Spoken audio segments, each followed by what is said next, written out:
Saddam Hussein and his sons must leave Iraq within 48 hours. These are Arabs who are going to welcome us as liberators. Who will govern Iraq when Saddam Hussein is removed? The U.S. invasion of Iraq was supposed to be easy.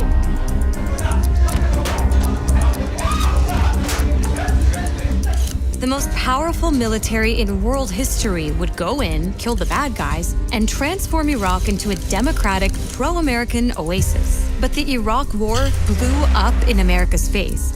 Stuff happens. And it changed both countries. It changed the entire Middle East. In fact, it changed much of our world forever. 1 million Iraqis are dead because you lied! You lied! You lied! You lied! You lied! You lied! You lied! Iraq had Weapons of mass destruction. We don't want the smoking gun to be a mushroom cloud. But those weapons of mass destruction were never found. Millions of people knew invading Iraq was wrong. 20 years on, they've been proven right time and time again. The invasion of Iraq resulted in death, destruction, and massive blowback. And it gave us these guys. There's something President George W. Bush said in 2007, 4 years into the invasion of Iraq, that ironically sums up how badly the US messed up. And there's another part of this clip that we'll be coming back to a little later, so pay attention here. Imagine Iraq where Al-Qaeda has established sanctuaries to safely plot future attacks on targets all over the world.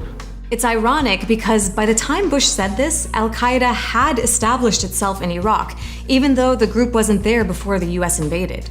As one of the justifications for war, Bush and his officials insisted to an American public still reeling from 9/11 that Al-Qaeda and Iraq were linked.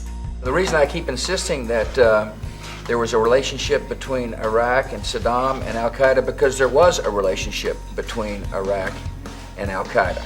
Like pretty much all of the Bush administration's justifications for this war, this was a lie. The invasion of Iraq propelled the group from a small, isolated organization into a genuinely global network that eventually became the Islamic State of Iraq and Syria, or Iraq and the Levant, as President Obama would say. ISIL is a direct outgrowth of Al-Qaeda in Iraq that grew out of our invasion, which is an example of unintended consequences.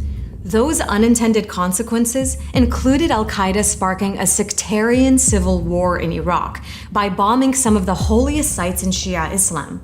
They included hundreds of suicide and car bombings that killed thousands of Iraqis, and they included ISIS at one point controlling not just 40% of Iraq, but about a third of neighboring Syria as well.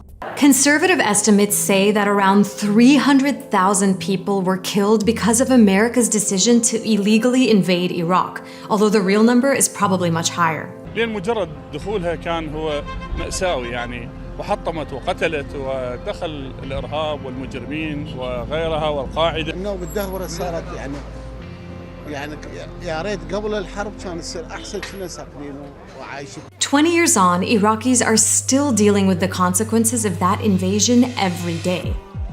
But what about the consequences for the government officials who lied to justify the war?